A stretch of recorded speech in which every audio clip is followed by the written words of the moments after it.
ভয়ানক বর্ষা কদিন একটানা সমানভাবে চলেছে। বিরাম নেই, বিশ্রাম নেই। প্রতুল মেস বাড়িতে নিজের সিটে বসে বসে বিরক্ত হয়ে উঠেছে। কোথায় বা বেরোবে? কোনো দিকে যাওয়ার উপায় নেই। ছাদ চুঁইয়ে ঘরে জল পড়ছে। সকাল থেকে বিছানাটা একবার এদিকে একবার ওদিকে সরানোই বা কতক্ষণ পারা যায়। সন্ধ্যার সময় আরো জোরে বর্ষা নামল। চারিদিক ধোঁয়া ধোঁয়া হয়ে উঠল।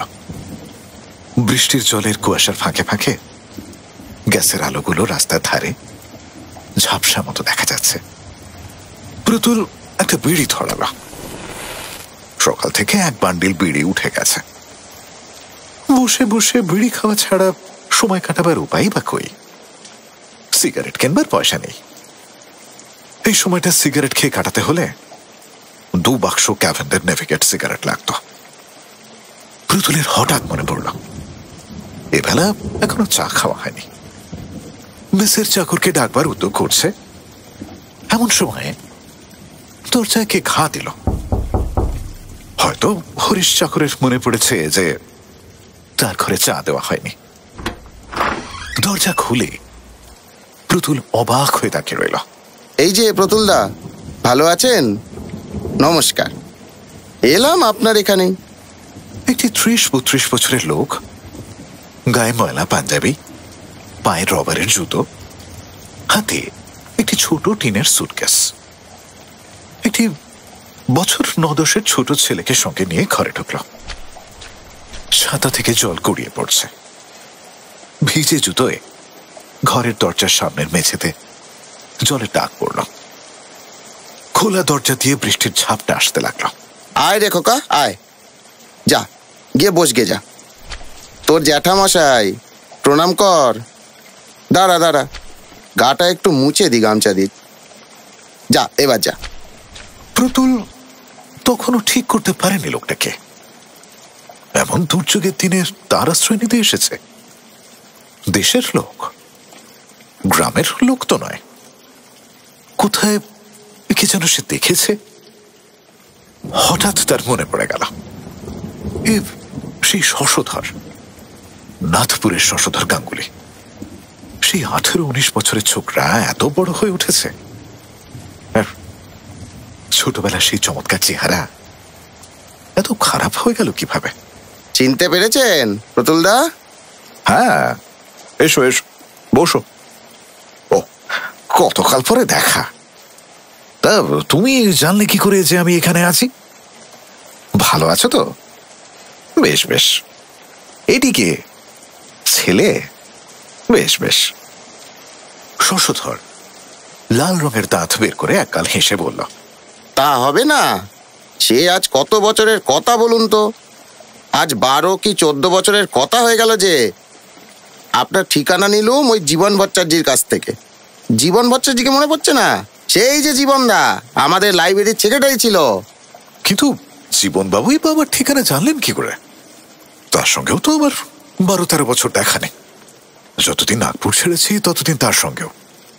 জীবনদার শালার এক বন্ধু, সে আপনারও বন্ধু। রাধিকা বাবু, চিনতে পেরেছেন এবার? আপনি তো আর আমাদের খবর টবর রাখেন না, আমরা আপনার খবর রাখি। এই স্থির হয়ে বসে খোকা। দাদা, এক কাপ চা খাওয়ান না দাদা, বড্ড ঠান্ডা হাওয়া দিচ্ছে। সঙ্গের ছেলেটি অমনি বলতে শুরু করলো, বাবা, ও বাবা, আমার খিদে পেয়েছে বাবা। তার বাবা তাকে ধমক দিয়ে বলল, থাম, ছোড়ার অমনি খিদে খিদে শুরু হলো। থাম না, খেয়েছিস তো দুপুরবেলা? আহা, ওকে ধমকাচ্ছ কেন? ছেলে মানুষ, খিদে তো পেতেই পারে। দাঁড়াও খোকা, আমি খাবার আনাচ্ছি। চা জল খাবারের পর্ব মিটে গেলে প্রতুল বলল, শশধর, কি হচ্ছে এখন? শশধর বলল, কি আর করবো দাদা, রামজীবনপুরের ইউপি স্কুলের হেড পণ্ডিত। আজ 2 দিন ছুটি নিয়ে কলকাতা এলাম, একটু কাজ আছে। ভালো কথা প্রতুলদা, এখানে একটু থাকবার জায়গাটাকে হবে? প্রতুল বলল, হ্যাঁ হ্যাঁ, তার আর কি, থাকো না, জায়গা তো যথেষ্টই রয়েছে। আমি তোমাদের রাত্রিবেলা খাওয়ার কথা বলে দিচ্ছি। আমাদের এবারের নিবেদন বিভূতিভূষণ বন্দ্যোপাধ্যায়ের গল্প কুয়াশার রং। গল্পটি লেখকের কল্পনাপ্রসূত, বাস্তবের সঙ্গে কোনো মিল থেকে থাকলে তা অনিচ্ছাকৃত ও কাকতালীয়। একালে শ্রোতাদের কথা মাথায় রেখে গল্পের ভাষাটিকে আমরা কিছুটা সহজ করে নিয়েছি। অডিও পরিবেশনার সুবিধার্থে সামান্য পরিবর্তনও করা হয়েছে। এই অডিও পরিবেশনা শুধুমাত্র মনোরঞ্জনের জন্য। এর উদ্দেশ্য কোনোভাবেই কোনো জাতি, রাষ্ট্র, ব্যক্তি, জাত বা ধর্মকে আঘাত করা নয়। ধূমপান, মদ্যপান, মাদক সেবন স্বাস্থ্যের পক্ষে ক্ষতিকর। শশধরের চরিত্রে সুমিত পাল, কণার চরিত্রে গঙ্গোত্রী ব্যানার্জি, প্রতুলের চরিত্রে গল্প পাঠে সৌভিক সাহা। বিভূতিভূষণ বন্দ্যোপাধ্যায়ের গল্প কুয়াশার রং, প্রথম পর্ব। আজ প্রায় 12-13 বছর আগে প্রতুল নাথপুর গ্রামের মিউনিসিপ্যাল অফিসে কেরানির চাকরি নিয়ে যায়। নাথপুর নিতান্ত ছোট গ্রাম নয়, আশপাশের 4-5খানা ছোট বড় গ্রাম নিয়ে মিউনিসিপ্যালিটি। ইলেকশন নিয়ে দলাদলি, মারামারি পর্যন্ত হতো। লাইব্রেরি ছিল, ডাক্তারখানা ছিল, হাই স্কুল ছিল, পুলিশের একটা ফাঁড়ি পর্যন্ত ছিল। একদিন নিজের ছোট বাড়িতে বসে আছে একা, একটি 18-19 বছরের ছোকরা এসে প্রণাম করে বলল, আপনি বুঝি নতুন এসছেন আমাদের গায়ে? হ্যাঁ, এসো এসো, বসো। তোমার নাম কি? আমার নাম শশধর। আপনার সাথে আলাপ করতে এলুম। একলাটি বসে থাকেন? এসো এসো, তুমি স্কুলে পড়ো বুঝি? শশধর পরিচয় দিল। না, সে স্কুলে পড়ে না, অবস্থা ভালো নয়। স্কুলে কে পড়াবে? তাছাড়া সংসারে বাবা নেই, তারই ঘাড়ে সংসার। মা, 2 বোন, 3টি ছোট ছোট ভাই, স্ত্রী। প্রতুল অবাক হয়ে বলল, তুমি বিয়ে করেছো নাকি? আগে হ্যাঁ, ও বছর বিয়ে হয়ে গিয়েছে। ছেলেটি দেখতে খুব সুশ্রী, সুপুরুষ। অল্প বয়সে বিয়ে হওয়াটা আশ্চর্য নয় বটে। কিছুক্ষণ বসে থাকার পরে ছেলেটি সেদিন চলে গেল। তারপর থেকে মাঝে মাঝে সে প্রায়ই আসতো। এই গ্রামে প্রতুল নতুন এসেছে, বিশেষ কারোর সঙ্গে পরিচয় নেই। এই অবস্থায় একজন তরুণ বন্ধু পেয়ে প্রতুলও খুশি হল। সময় কাটাবার একটা উপায় হলো। সন্ধ্যাবেলাটা দুজনে গল্প গুজব করে কেটে যেত। একদিন শশধর প্রতুলকে বাড়িতে খাওয়ার নেমন্তন্ন করল। শশধরের মা তাকে ছেলের মতো যত্ন করে খাওয়ালেন। শশধরের বোন কণা প্রথম দিনই প্রতুল দা বলে ডাকল।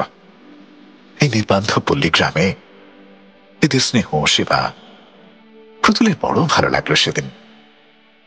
তারপর অফিস থেকে প্রতুল নিজের বাড়িতে ফিরতে না ফিরতে শশধর প্রতুলকে ডেকে প্রায় নিজের বাড়িতে নিয়ে যায়। প্রায় বিকেলে চা আর জলযোগের ব্যবস্থা সেখানেই হয়ে থাকে। দিন কতক পরে প্রতুল সংকোচ বোধ করতে লাগলো। শশধরদের সাংসারিক অবস্থা বিশেষ ভালো নয়। রোজ রোজ তার জলযোগের জন্য তাতে খরচ করাতে প্রতুলের মন সায় দিল না। সে যাওয়া বন্ধ করে দিল। সোজাসুজি বলতে পারা সম্ভব ছিল না, তবে যাওয়ার ইচ্ছে না থাকলে ওজোর আপত্তির অভাব হয় না। একদিন শশধর এসে বলল, আজ যেতেই হবে প্রতুলদা। কণা বলেছে তোমাকে না নিয়ে গেলে সে ভয়ানক রাগ করবে আমার ওপর। প্রতুল আশ্চর্য হয়ে বলল, কণা? হ্যাঁ হ্যাঁ, কণা, কণা আমার ছোট বোন। ভুলে গেলেন নাকি? চলুন আজ। প্রতুলের মনে বিস্ময় এবং আনন্দ দুই হল। কণার বয়স 15-16, রং ফর্সা, বেশ সুশ্রী মেয়ে, কথাবার্তাও বলে চমৎকার। পাড়া গায়ের তুলনায় লেখাপড়াও জানে ভালো। তার সম্বন্ধে কণা আগ্রহ দেখিয়েছে, কথাটা শুনতে খুব ভালো। কণা সেদিন প্রতুলের কাছেই রইল। কদিন দেখাশুনো না হওয়ার পরে দুজনেরই যেন দুজনকে বেশি করে ভালো লাগছে। ফিরবার সময় প্রতুলের মনে হলো কণাকে আজ যেন তার অত্যন্ত আপনজন বলে মনে হচ্ছে। কেন? নির্জন বাড়িতে ফিরে কথাটা সে ভাবল। কণা মেয়েটি ভালো, সত্যি বুদ্ধিমতী, সেবাপরায়ণা, তাদেরই পাল্টি ঘর। আহা, এই জন্যই কি শশধরের এত তাগাদা তাকে ঘন ঘন বাড়ি নিয়ে যাওয়ার জন্য? তাই কি করার তো গায়ে পড়ে আলাপ করার ঝোঁক তার সঙ্গে? প্রতুল আবার শশধরের বাড়ি যাওয়া বন্ধ করল। শশধর এসে পিড়াপিড়ি আরম্ভ করতে আদৌ দেরি করল না, কিন্তু এবার প্রতুল এত সহজে ভুলল না। তার মনে একটা দ্বন্দ্ব লেগেছে। কণা কি তাকে সত্যি ভালোবাসে, নাকি তাকে বিবাহের ফাঁদে ফেলবার জন্য এটা একটা ছলনা মাত্র? কণার মা কি জন্য তাকে অত আদর করেন? শশধর তাকে বাড়ি নিয়ে যেতে অত আগ্রহ কেন দেখায়? এর কারণ প্রতুলের কাছে ক্রমশ স্পষ্ট হয়ে উঠল। গরিবের মেয়ে, উপযুক্ত পাত্রে বিয়ে দেওয়ার সঙ্গতি নেই। আর সেই হিসাবে প্রতুল তো পাত্র ভালোই, 30 টাকা মাইনে পায় অফিসে, বয়স কম, দেখতে শুনতেও এ পর্যন্ত প্রতুলকে কেউ খারাপ তো বলেনি। এদের সব স্নেহ, ভালোবাসা এবং সমস্ত আগ্রহের মধ্যে একটি গূঢ় স্বার্থ সিদ্ধির সন্ধান পেয়ে প্রতুলের মন তাদের প্রতি নিতান্ত বিরূপ হয়ে উঠল। সে যাওয়া বন্ধ করে দিল। মাস 2 কেটে গিয়েছে। ভাদ্র মাস, 7-8 দিন বেশ ঝলমলে শরতের রোদ। খালের ধারে কাশফুল ফুটেছে, জল কাদা শুকিয়ে এসেছে। পুজোর ছুটির আর বেশি দেরি নেই। প্রতুল বসে বসে সেই কথা ভাবছিল। মিউনিসিপ্যাল অফিসে 12 দিন ছুটি। এই সময় কার মুখে যেন প্রতুল শুনল শশধরের বাড়িতে বড় বিপদ। শশধরের মা মৃত্যুশয্যায়। সে ব্যস্ত হয়ে উঠল। শশধর যে এদিকে অনেকদিন আসেনি তা নয়, প্রতুল তাদের বাড়িতে না গেলেও সে এখানে এসে প্রায়ই বসে থাকে, চা খায়, গল্প গুজব করে। কিন্তু কই, মায়ের এমন অসুখের কথা শশধর তো বলেনি। প্রতুল শশধরদের বাড়ি গেল। এমন বিপদের সময় না এসে চুপ করে থাকা ভদ্রতা এবং মনুষ্যত্ব দুয়েরই বিরুদ্ধে। প্রতুলের কড়া নাড়ার শব্দে কণা এসে দরজা খুলে দিল। প্রতুলের মনে হলো কণা তাকে দরজায় দেখে অবাক হয়েছে। প্রতুলই আগে কথা বলল, কি মা, কেমন আছেন? আসুন বাড়ির মধ্যে। দাদা নেই বাড়িতে, ডাক্তার ডাকতে গিয়েছে। অবস্থা ভালো না। চলো চলো দেখি কি। আমি কিছুই জানি না কণা অসুখের কথা। শশধর কদিন আমার ওখানে যায়নি, তবে মাঝে যা গিয়েছিল তখনও তো কিছু বলেনি। বলবে কি, মার অসুখ আজ সবে 5 দিন হয়েছে তো। পরশু রাত্রির থেকে বাড়াবাড়ি যাচ্ছে। এর আগে এমন তো হয়নি। ঘরের মধ্যে ঢুকে যেটা প্রথমেই প্রতুলের চোখে পড়ল, এদের দারিদ্র্যের কুশ্রী এবং মলিন রূপ। সে নিজেও বড় লোকের ছেলে নয়, তবুও তাদের বাড়িতে গৃহস্থালির যে একটা শ্রী ছাদ আছে, এখানে তার শিকিও নেই। কণা বলল, এতদিন আসেননি কেন? আমাদের তো ভুলেই গিয়েছেন। প্রতুলের মনে কষ্ট হল। কণার ক্লান্ত, উদ্বেগপূর্ণ এবং খানিকটা বিষণ্ণ চোখ দুটির দিকে তাকিয়ে তার মনে হলো সে বড় নিষ্ঠুর কাজ করেছে এতদিন এখানে আসেনি বলে। কণা সত্যি বড় ভালো মেয়ে।